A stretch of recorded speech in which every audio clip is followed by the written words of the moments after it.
Hello everyone, welcome back to my channel. My name is Rajni Sharma और आज का जो हमारा टॉपिक है वो है vital sign.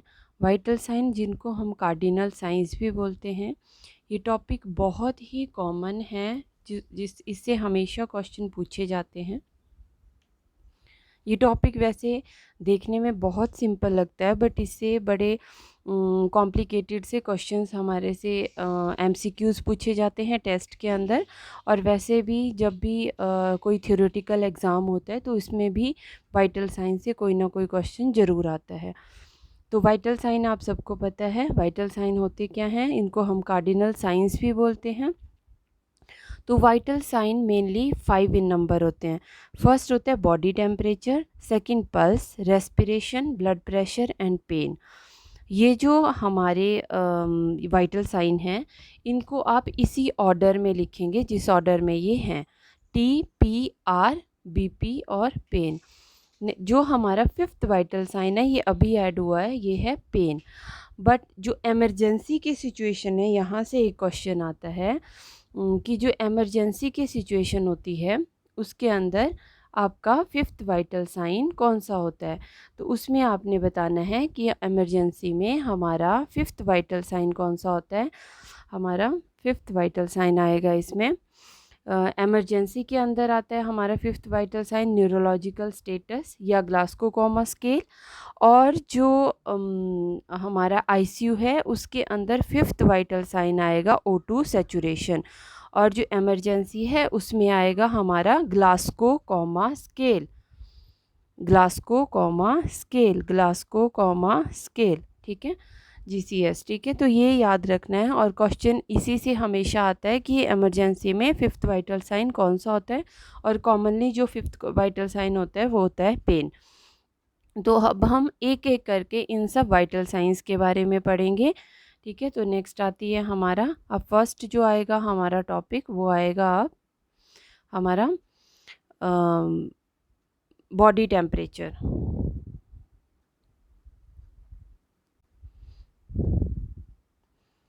Okay, so body temperature होता क्या है? बॉडी टेम्परेचर आएगा, it is the balance between the heat produced by the body and heat loss from the body.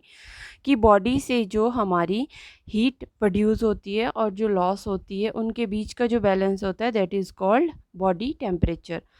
अब आते हैं टाइप्स ऑफ बॉडी टेम्परेचर। कौन कौन से बॉडी टेम्परेचर होते हैं? फर्स्ट आता है कोर टेम्परेचर। कोर, इसके वर्ड से ही पता लग रहा है, कोर का मतलब है इंटरनल। तो इंटरनल जो हमारा टेम्परेचर होगा, जो हमारा डीप टिश्यू के बीच में जो टेम्परेचर आएगा, इंटरनल ऑर्गन का जो टेम्परेचर आएगा that is called core temperature.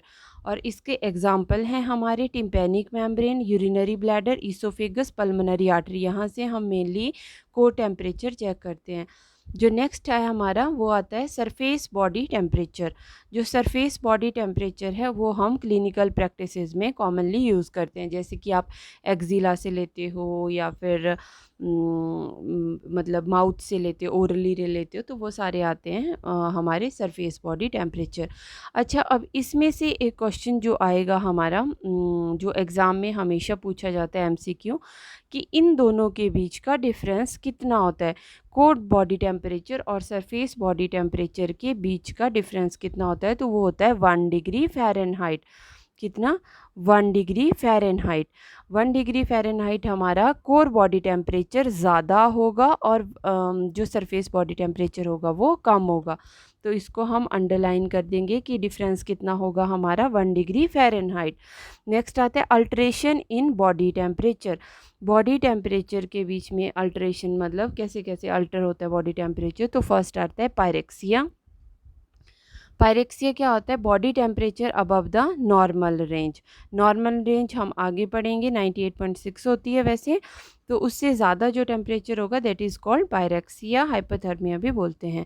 Next आता है हाइपर पायरेक्सिया। हाइपर मीन्स बहुत ज़्यादा, तो hyperpyrexia means very high fever. कितना? More than 105.8 degree fahrenheit. कितना? 105.8 डिग्री फ़ारेनहाइट एंड अबव। अच्छा, अब इसमें आपका एक क्वेश्चन आता है हाइपरपायरेक्सिया में कि आप इसमें क्या क्या आप कर सकते हैं, मतलब आपकी नर्सिंग इंटरवेंशन क्या होगी हाइपरपायरेक्सिया की। तो पहले आप इन्फॉर्म करेंगे डॉक्टर को, ठीक है, और स्पंज बाथ देना है हमें तब तक जब तक कि हमारा जो बॉडी टेम्परेचर है वो 101 डिग्री फ़ारेनहाइट तक है। अगर इसके ज़्यादा हो गया, 102 हो गया, 3 हो गया, 4 हो गया, तो हमें कुछ कोल्ड स्पंज जो है वो स्पंज बाथ जो है वो स्टॉप कर देना है। और कोल्ड, इसमें एक और क्वेश्चन आता है कि इसमें जैसे हाइपरपायरेक्सिया में हम कोल्ड एनीमा देते हैं, तो कोल्ड एनीमा का टेम्परेचर कितना होना चाहिए। तो कोल्ड एनीमा का टेम्परेचर होता है 70 डिग्री फ़ारेनहाइट। कितना? 70 डिग्री फ़ारेनहाइट। तो ये आप नोट कर लीजिए कि कोल्ड एनीमा का टेम्परेचर होना चाहिए 70 डिग्री फ़ारेनहाइट। अच्छा, उसके बाद हम फिर एंटीपायरेटिक देंगे। ये हमारा हाइपरपायरेक्सिया की नर्सिंग इंटरवेंशन आती है। मैं आगे भी आपको पढ़ाऊँगी, बट अभी इसको नोट डाउन कर लीजिए। ओके, सो नेक्स्ट आता है हाइपोथर्मिया। हाइपोथर्मिया में हमारा टेम्परेचर जो होगा वो होगा 95 टू 98। मतलब हाइपोथर्मिया का हाइपो से मतलब है कम, तो कम होगा जब टेम्परेचर, तो डेट इज़ हाइपोथर्मिया। इसके क्या आगे स्टेजेस हैं? Mild, moderate and severe.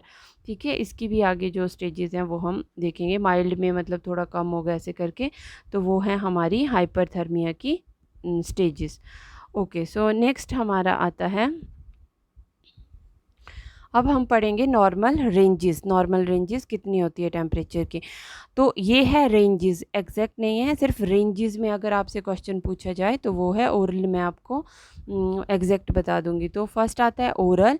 Oral की नॉर्मल कितनी रहती है? 98.6 फ़ारेनहाइट, और सेंटीग्रेड में 36.5 टू 37.5 डिग्री फ़ारेनहाइट। ये आप नोट डाउन कर लीजिए और इनको ऐसा एग्जैक्टली ऐसे ही लर्न करना है।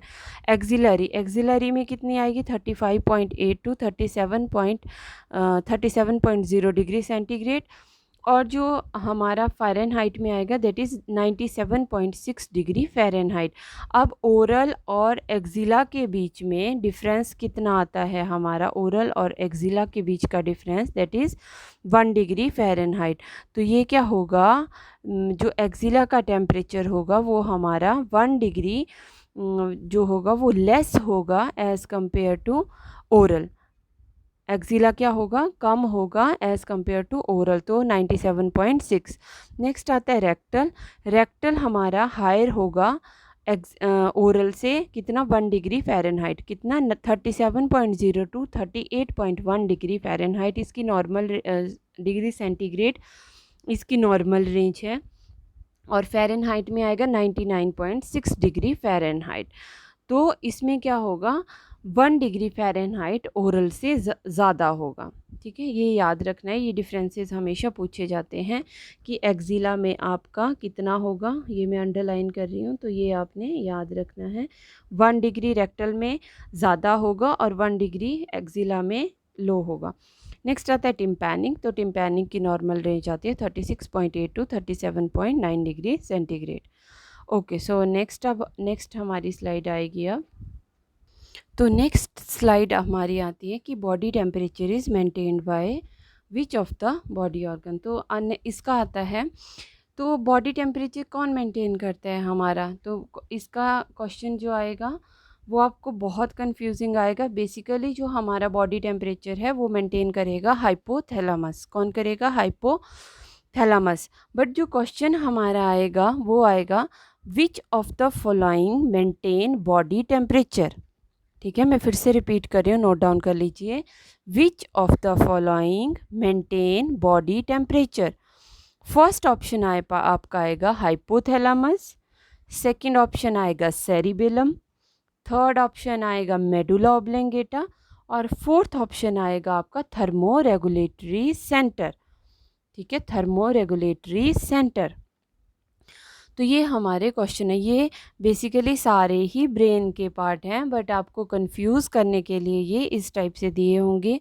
तो बॉडी टेम्परेचर हमारा हाइपोथैलेमस ही मेंटेन करता है, बट हाइपोथैलेमस के अंदर एक पार्ट होता है that is called thermoregulatory centre. Thermoregulatory centre. तो वो हमारा हाइपोथैलेमस के अंदर होता है और वो हमारा मेंटेन करता है टेम्परेचर को, बॉडी टेम्परेचर को। ठीक है, क्लियर है। सो नेक्स्ट अब हम चलेंगे, ये बहुत सारे क्वेश्चंस आते हैं इसके, conversion from Celsius to Fahrenheit या फ़ारेनहाइट से सेल्सियस में आप कैसे कन्वर्ट करेंगे। ओके, तो इसका फार्मूला देखिए आप, जो फर्स्ट इसका फार्मूला है दिया हुआ है, दैट इज़ सॉरी जो दिया हुआ है that is temperature into Fahrenheit is equal to temperature into centigrade multiply by 9/5 plus 32। ठीक है, या आप इसको temperature in Fahrenheit is equal to temperature in degree centigrade multiply by 1/8 भी कर सकते हैं। ठीक है, प्लस 32। ठीक है, ये आपको वैसे ही लर्न करने हैं ये दोनों।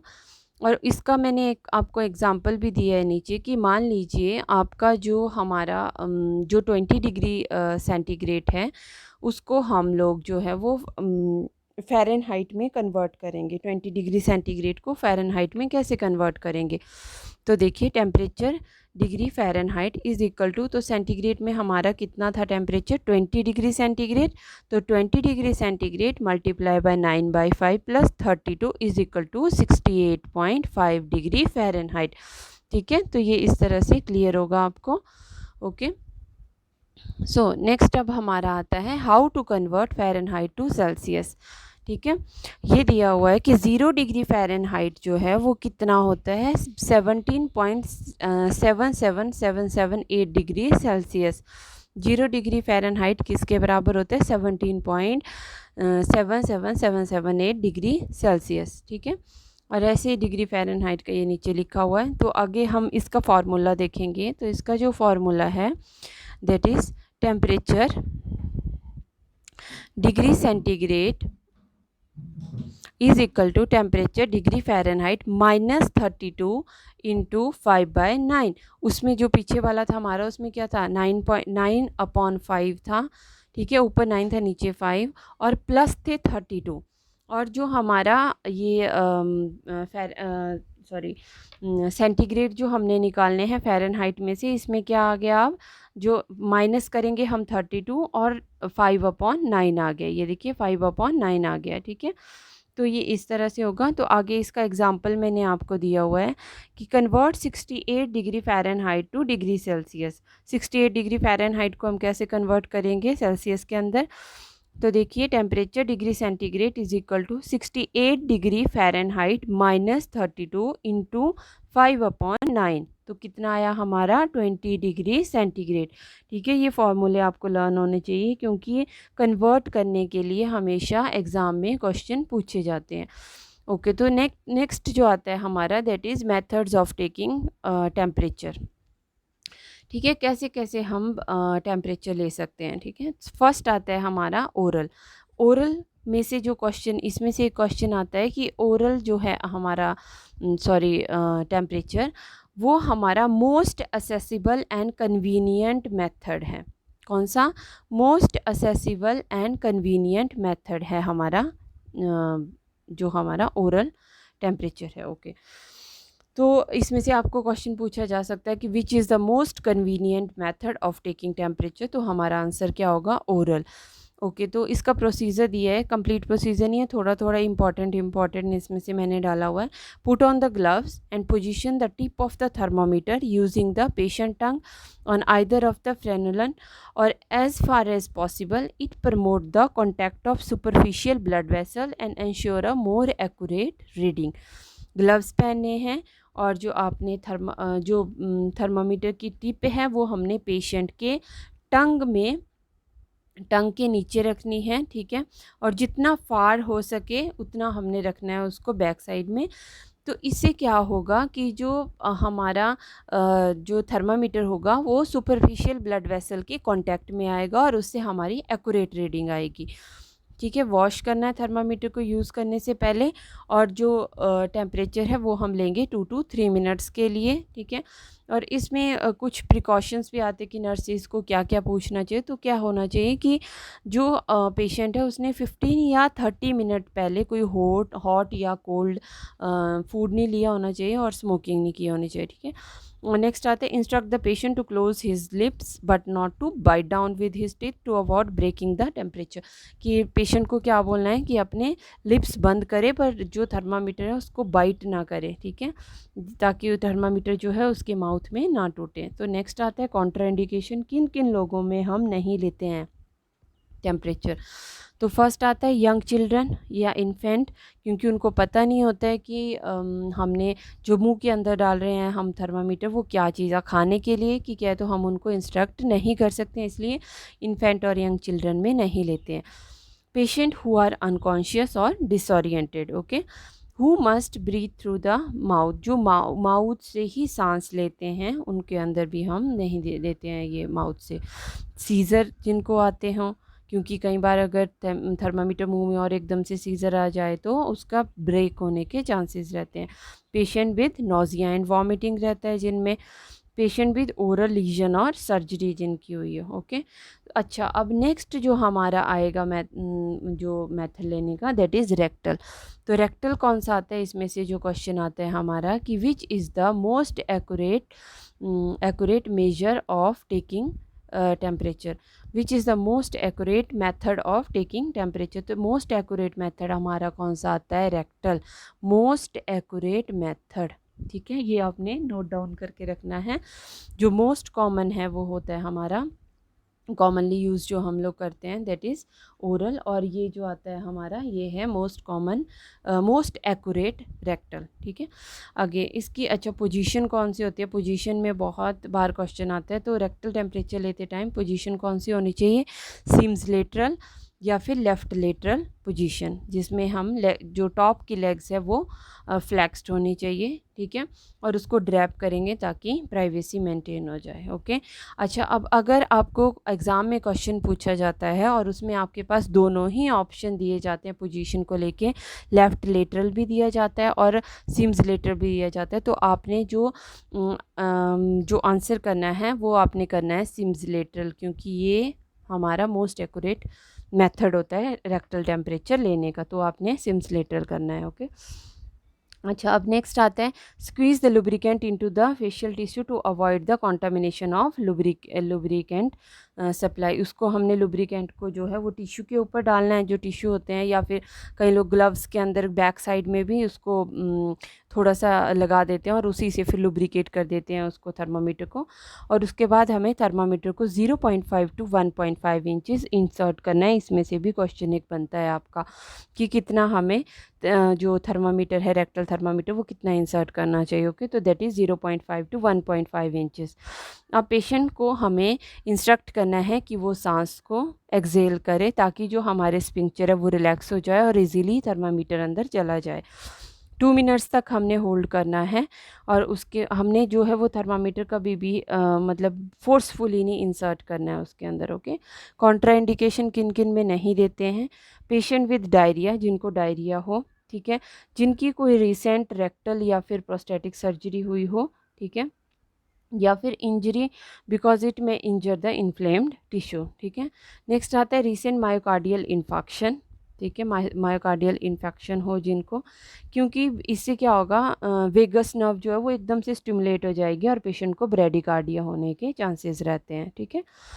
तो नेक्स्ट आता है patient with post head surgery, ठीक है। अब नेक्स्ट आता है हमारा जो टेम्परेचर का लेने का नेक्स्ट मेथड आता है एक्सिलरी। तो ये सेफेस्ट है और नॉन इन्वेजिव मेथड है, ठीक है। इसमें जो हमारा क्वेश्चन एक पूछते हैं नर्सिंग प्रायोरिटी से लेके हम लोग क्वेश्चन हमेशा इसका आता है कि आपको एक्सिलरी टेम्परेचर लेते टाइम जो है आपकी नर्सिंग जो प्रायोरिटी होगी वो क्या होगी। तो नर्सिंग प्रायोरिटी होगी टू क्लीन द एक्सिला या पैड ड्राई द एक्सिला। ये हमेशा क्वेश्चन आता है कि एक्सिलरी टेम्परेचर लेते टाइम नर्सिंग प्रायोरिटी क्या होगी, to clean the axilla, okay. तो अब पेशेंट को ask the patient to reach across his chest and grasp his opposite shoulder, this promote the skin contact with the thermometer, ठीक है। Patient को हमें बोलना है कि अपनी चेस्ट से अक्रॉस अपनी चेस्ट से ले जाते हुए अपने अपोजिट शोल्डर को पकड़े ताकि जो थर्मामीटर है वो उसका कांटेक्ट रहे स्किन के साथ। Hold it in place for 3 to 5 minute because the thermometer is in close in body cavity. ठीक है, क्योंकि एक्जिला का जो हम टेम्परेचर लेते हैं वो 3 to 5 मिनट्स तक हम उसको रखते हैं, क्योंकि वो किसी बॉडी कैविटी के साथ हमें नहीं होता है, वो थर्मामीटर ओपन स्पेस में होता है, इसलिए हम लोग जो है वो 3 to 5 मिनट्स के लिए आते हैं। ठीक है, ये क्वेश्चन आ गया कि आपकी नर्सिंग प्रायोरिटी क्या होती है to clean the axilla. Okay, तो इसमें से जो अब 3 क्वेश्चन बनते हैं हमारे, फर्स्ट क्वेश्चन बनेगा कि which is the commonest method of taking temperature, तो उसका आंसर होगा आपका ओरल। नेक्स्ट क्वेश्चन आता है which is the most accurate method of taking temperature, तो वो आएगा आपका rectal. And which is the least accurate method of taking temperature, तो वो आएगा आपका एक्जिला।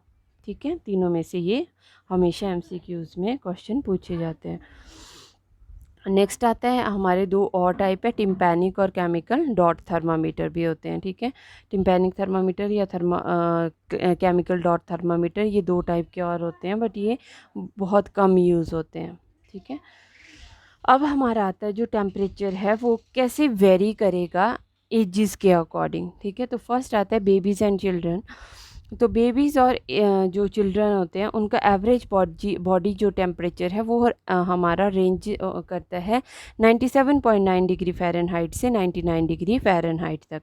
जो एडल्ट है उनका आएगा 97 डिग्री फ़ारेनहाइट से 99 डिग्री फ़ारेनहाइट, और जो ओवर 65 एज के लोग हैं उनका आएगा लोअर देन 98.6 डिग्री फ़ारेनहाइट। ठीक है, ये हमारे आएगी कि एज के अकॉर्डिंग कैसे वेरी करता है टेम्परेचर। ओके, सो और क्या क्या चीज़ें हैं जिससे हमारा टेम्परेचर जो है वो वेरी करेगा, तो that is diurnal variation. इसको हम सर्काडियन रिदम भी बोलते हैं। तो ये है क्या डाई यूरिनल वेरिएशन, तो this refer to the sleep wake rhythm of the body, a pattern that vary slightly from person to person.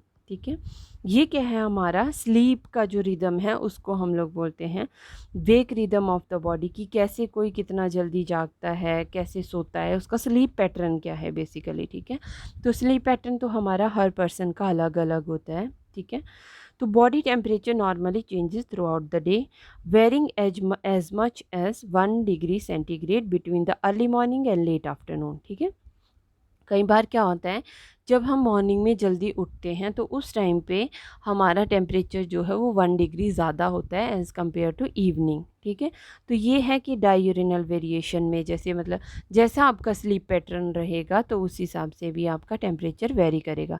Next आता है एक्सरसाइज। एक्सरसाइज करेंगे, हार्ड वर्क करेंगे तो बॉडी टेम्परेचर वैसे ही इंक्रीज़ रहेगा। नेक्स्ट आते हैं hormones. Women usually experience more hormonal influences than the man do. Women's के अंदर ज़्यादा रहता है हमारा हार्मोनल चेंजेस, तो उनके अंदर क्या रहता है हमारा जो टेम्परेचर है वीमेंस का वो ज़्यादा रहता है एज़ कम्पेयर टू मैन, क्योंकि जो प्रोजेस्टेरोन की सिक्रीशन होती है जब ओव्यूलेशन के टाइम पे, तो उससे भी बॉडी टेम्परेचर जो है वो हमारा इंक्रीज रहता है। ओके, सो नेक्स्ट आता है स्ट्रेस। स्ट्रेस में आएगा stimulation of SNS can increase the production of epinephrine and nor epinephrine. ठीक है, एपिनेफ्रिन और नॉर एपिनेफ्रिन की जब सिक्रीशन होती है तो उससे भी वो क्या करते हैं हमारी मेटाबॉलिक एक्टिविटी को इंक्रीज़ करेंगे, हीट प्रोड्यूस होगी और फिर उससे भी ज़्यादा हीट प्रोडक्शन होगी और टेम्परेचर ज़्यादा होगा। एनवायरनमेंट, ठीक है, एनवायरनमेंट जो होता है वो अगर ज़्यादा गर्मी होगी या ज़्यादा ठंड होगी तो उससे भी तो हमारा बॉडी टेम्परेचर जो है वो वेरी करेगा। तो ये थे हमारे कि कौन कौन से फैक्टर हैं जो हमारे बॉडी टेम्परेचर को अप एंड डाउन करते हैं। तो नेक्स्ट आता है nursing intervention in client with the fever. सबसे पहले आएगा मॉनिटर वाइटल साइन। ठीक है, स्किन कलर और टेम्परेचर उसका असेस करना है। WBC SCT और जो अदर लैब जो रिकॉर्ड हैं वो हमने मॉनिटर करने हैं। फूड और फ्लूइड्स देने हैं, प्रॉपर रेस्ट देनी है। इनटेक आउटपुट चार्ट जो है वो मेंटेन करके रखना है, और टैपिड स्पंज बाथ उसको देना है, ड्राई क्लोथ और लिनन देने हैं, और एंटीपायरेटिक देंगे जो हमारा डॉक्टर जो है वो ऑर्डर करेंगे, ठीक है। और एक चीज़ मैंने आपको और बताई कि स्पंज बाथ हम तब तक ही देंगे जब तक कि बॉडी का टेम्परेचर 101 डिग्री फ़ारेनहाइट तक है। इसके ज़्यादा हो गया तो हम उस स्पंज बाथ पे स्टॉप कर देंगे। नेक्स्ट आता है production of heat in body. इसमें से हमेशा क्वेश्चन आता है कि हमारी बॉडी में जो प्रोडक्शन होती है हीट की वो कैसे कैसे होती है, मतलब कौन कौन से फैक्टर से होती है। तो नेक्स्ट आता है थर्मोजेनेसिस। थर्मोजेनेसिस का मतलब ऑक्सीडेशन ऑफ फूड। फूड की जब ऑक्सीडेशन होती है तो उसको हम बोलेंगे फिर उस टाइम पे थर्मोजेनेसिस। इसमें से जो एमसीक्यू हमारा हमेशा आता है तो वो आएगा कि आपका कार्बोहाइड्रेट जो है वो जब 1 ग्राम जो बर्न होता है कार्बोहाइड्रेट, तो वो कितने किलो कैलोरी प्रोड्यूस करेगा, तो that is 4 kilo calorie. Protein 1 ग्राम जब बर्न होगा तो वो 4 किलो कैलोरी देगा, और फैट 1 ग्राम जब होगा तो वो 9 किलो कैलोरी देगा। तो कार्बोहाइड्रेट और प्रोटीन दोनों 4 किलो कैलोरी और fat 9 kilo calorie. Okay, next आते हैं एक्सरसाइज ऑन अदर वेज, जो मैंने आपको पीछे बता दिए जो पिछली स्लाइड में, वो भी हमारे उससे भी बॉडी हीट जो है वो प्रोड्यूस होती है। ओके, अब ये तो था प्रोडक्शन। अब होता है कि लूज़ कैसे कैसे होती है हमारी बॉडी के अंदर हीट जो है वो लूज़ कैसे कैसे होती है, ठीक है। तो इसके पहले तो आप मैं आपको आप अपनी बुक में नोट डाउन कर लीजिए, एक चार्ट में आपको बताती हूँ, ठीक है।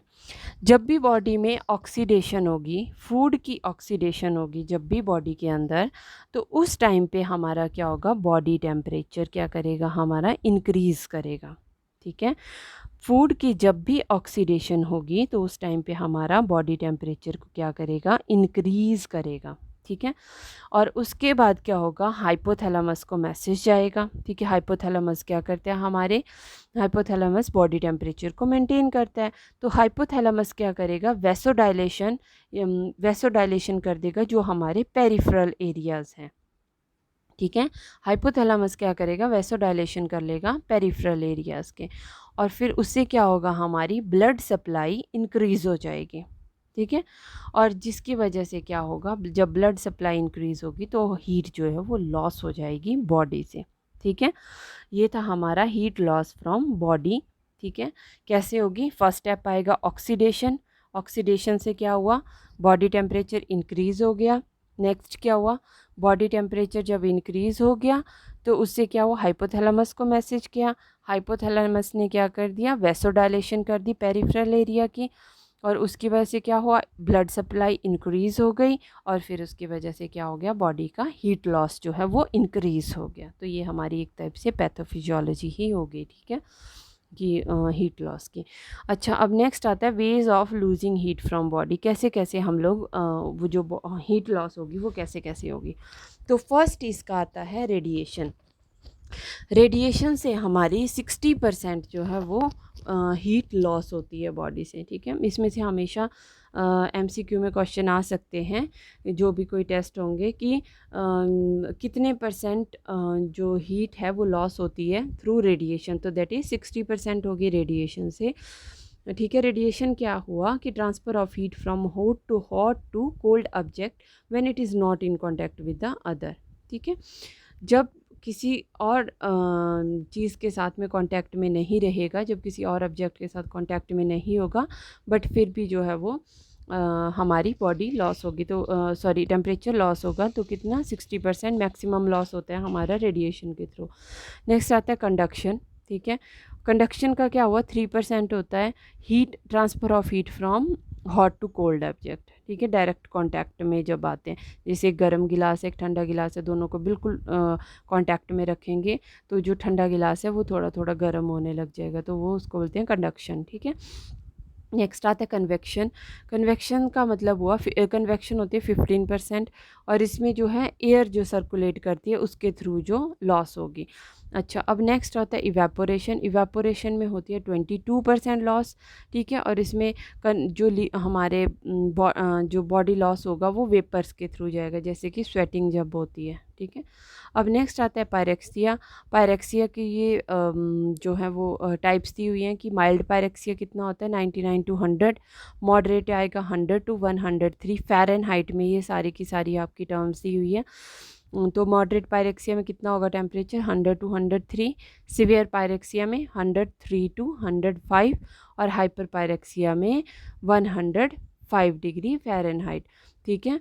तो हमने अब इसमें से आपसे क्वेश्चन आप मेरे को बताइए कि हम लोग इसमें से जो स्पंज बात करेंगे वो कब तक करेंगे, कौन से स्टेज तक करेंगे? तो वो हम करेंगे मॉडरेट पायरेक्सिया। अगर किसी को मॉडरेट पायरेक्सिया होता है तो उस स्टेज तक हम उसको क्या करेंगे, स्पंज बात करेंगे, ठीक है। ये क्वेश्चन हमेशा इसमें से पूछा जाता है, ठीक है। ओके, सो अब नेक्स्ट हमारा आता है स्टेजेस ऑफ फीवर, ठीक है। स्टेजेस ऑफ फीवर कौन कौन सी हैं? बड़ी बार इसमें से क्वेश्चन आता है, थ्योरी में बहुत बार आता है स्टेजेस ऑफ फीवर का क्वेश्चन। तो स्टेजेस आएगी हमारी। अच्छा, एक और क्वेश्चन आता है कि पहले आप बताइए मेरे को, फीवर एक डिजीज़ है या सिम्टम है? फीवर अ डिजीज़ और सिम्टम? तो इसका आंसर आएगा कि फ़ीवर एक सिम्टम है। फीवर क्या है? सिम्टम है, ठीक है। इसमें क्या होता है, फीवर एक सिम्टम है जिसमें कि बॉडी टेम्परेचर इंक्रीज़ हो जाएगा, ठीक है, ये आएगा। अच्छा, अब हम पढ़ते हैं stages of fever. Stages of fever, सबसे पहले आएगा ऑनसेट। ऑनसेट में क्या होगा, अभी बॉडी टेम्परेचर आएगा ही, इन्वेजन होगा फीवर का और बॉडी टेम्परेचर इंक्रीज़ हो जाएगा। अब सेकंड आता है फास्टिजियम। फास्टिजियम या स्टेडियम, ठीक है। स्टेडियम से ही आप समझ लीजिए या फास्टिजियम से कि बॉडी टेम्परेचर मैक्सिमम लिमिट तक जाएगा अपना और उसके बाद फिर कांस्टेंट रह जाएगा। उसके बाद आता है डिक्लाइन या डिफरवेसेंस। तो इसमें क्या होगा, टेम्परेचर जो है वो डिक्लाइन कर जाएगा दो वे से, ठीक है, टू वे से डिक्लाइन कर जाएगा, क्राइसिस और लाइसिस, ठीक है। क्राइसिस में क्या होगा, बॉडी सडन टेम्परेचर जो है वो बॉडी का डाउन कर जाएगा, और लाइसिस में क्या होगा, जिगजैग मैनर में करेगा। जिगजैग मैनर आप समझते हैं, जिगजैग मैनर, ठीक है, जिगजैग मैनर में करेगा वो, ऐसे ऐसे अप एंड डाउन और फिर डाउन रहेगा। और जो हमारा क्राइसिस है उसमें जैसे ये एकदम 105 डिग्री से एकदम मतलब नॉर्मल पे आ जाएगा, ठीक है। अच्छा, अब क्राइसिस भी दो टाइप के होते हैं, एक ट्रू और एक फॉल्स। ट्रू क्राइसिस होगा जिसमें कि आपका बॉडी टेम्परेचर तो ये डाउन जाएगा, बट इसके साथ साथ में आपकी जो आपकी बॉडी के अंदर जो चेंजेस आए थे, जैसे आप आपको लग रहा था कि आप बीमार हैं, तो वो भी फिर ठीक हो जाएगा। और नेक्स्ट आता है फॉल्स क्राइसिस। फॉल्स में आपका टेम्परेचर तो डाउन जाएगा पर आपकी जो कंडीशन है वो ठीक नहीं रहेगी, ठीक है। तो ये आगे हमारे स्टेजेस ऑफ फीवर, ठीक है। इसमें से जो क्वेश्चन आता है वो क्राइसिस से और लाइसिस से ही आता है मेनली, ठीक है।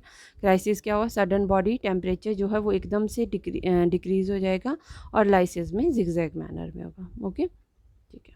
अब नेक्स्ट हमारा आता है टाइप्स ऑफ फीवर। टाइप्स कौन कौन से, पिछला था हमारा स्टेजेस, अब हमारा आता है types of fever. Types of fever में फर्स्ट आता है इंटरमिटेंट फीवर, ठीक है। इंटरमिटेंट फीवर, फीवर जो है वो typically defined as condition in which the body temperature remain 37 degree centigrade during the day but rises during the night, ठीक है। इसमें क्या होता है कि जो टेम्परेचर होगा, जो फीवर होगा, वो दिन के टाइम पे तो ठीक रहेगा बट रात को वो एकदम से राइज हो जाएगा, ठीक है। This type of fever is typically caused by the parasitic और bacterial infection with malaria and septicaemia being classic example, ठीक है, ये एग्जाम्पल हैं इसके। It can further be subdivided into 3 types, ठीक है। क्योटिडियन फीवर, जिसमें कि टेम्परेचर स्पाइक जो है वो हर जो स्पाइक जो होगा वो मतलब डेली आपका जो है वो ज़्यादा होगा।